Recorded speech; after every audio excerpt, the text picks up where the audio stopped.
अस्सलामुअलैकुम, welcome to my channel Aqsa cooking world. यहाँ हम ले रहे हैं बहुत ही मज़ेदार सी रेशमी कबाब बनाने के लिए हाफ़ केजी चिकन, 1 टीस्पून लहसुन अदरक का पेस्ट ऐड करेंगे, half teaspoon meat tenderise मसाला ऐड करेंगे। अगर वो ना हो तो आप कच्चा पपीता भी इसमें ऐड कर सकते हैं और आधे घंटे के लिए इसको मैरिनेट करके छोड़ दें। एक तरफ हम चॉपर ले लेते हैं, थोड़ा हरा धनिया ऐड करेंगे, 2 से 3 हरी मिर्ची ऐड करेंगे।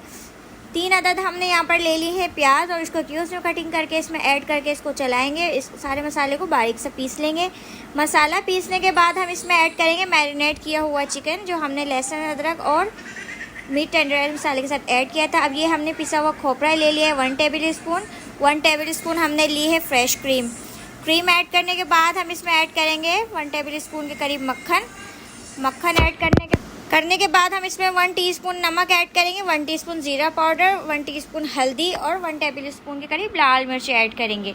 इसके बाद 2 ब्रेड के स्लाइस इस तरीके से तोड़ के हम इसमें ऐड कर देंगे और चॉपर को चलाएंगे। ये ज़बरदस्त हमारा रेशमी कबाब के लिए मसाला रेडी हो चुका है। अब इसको निकालेंगे एक बाउल में। इस तरीके से सारे मसाले को अच्छे से हम स्पैचुला से मिक्स कर लेंगे और इसके मज़ेदार से हम कबाब बनाएंगे। कबाब हमने बहुत ही नॉर्मल साइज़ के बनाने हैं, ना बहुत ज़्यादा बड़े और ना बहुत ज़्यादा छोटे बनाने। इस तरीके से आप जो शेप इसको देना चाहे, वैसे तो रेशमी कबाब का एक ही स्टाइल होता है। इस तरीके से आप इसको सीख में या किसी चॉपस्टिक में भी लगा के बना सकते हैं। ये देखिए जी, इस तरीके से हमने कबाब बना के रखने हैं। हम सिर्फ 3 से 4 कबाब बनाएंगे और इस तरीके से रखते जाएंगे। ये देखिए जी, हम 1 बाय 1 कबाब बना के रखते हैं और इसको 2 मिनट रख के हम इसको फ्राई करेंगे। अब हमने एक ग्रिल पैन ले लिया है, इसमें 1 टीस्पून के करीब हमने ऑयल ऐड करके इस तरीके से ब्रेड से चारों तरफ फैला लिया है और इसमें हम रखेंगे 1 बाय 1 कबाब और इसका चूल्हा हमने रखा है मीडियम लो पर। ये देखिए जी, इस तरीके से हमने ग्रिल पैन में कबाब फ्राई करने हैं। ग्रिल पैन नहीं है तो आप नॉर्मल फ्राई पैन में भी इसको फ्राई कर सकते हैं। बहुत ही मज़ेदार से और जूसी से कबाब बन के तैयार होते हैं। अब इसको पलटते हैं। देखिए जी, कबाब का कलर माशाल्लाह से कितना ज़बरदस्त आया है। आपने इसको रखने के बाद 2 से 3 मिनट के लिए लाजमी छोड़ना है। चूल्हा बहुत ज़्यादा हाई नहीं करना है, वरना इसका कलर डार्क हो जाएगा और ये अंदर से कच्चे रह जाएंगे। देखिए जी, क्या ज़बरदस्त से हमारे कबाब रेडी हो चुके हैं। अब इसको एक प्लेट में निकालते हैं।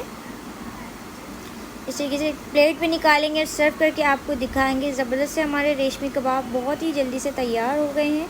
बहुत ही मज़ेदार सी रेसिपी है, आप लोग इसको ज़रूर ट्राई कीजिएगा। बच्चे बहुत शौक़ से खाते हैं इस रेसिपी को। आप चाहें तो लंच बॉक्स वगैरह में भी रख कर दे सकते हैं, दावत वगैरह में भी बना सकते हैं। बहुत ही मज़ेदार और जूसी से कबाब है। बिल्कुल भी इसमें किसी सॉस वॉस की ज़रूरत नहीं है। ये देखिए जी, ज़बरदस्त सी हमने इस पर थोड़ी सी क्रीम भी ऐड करी। अब मैं इस तरीके से आपको कट करके दिखाती हूँ कि अंदर से भी कितने अच्छे से पके हुए हैं।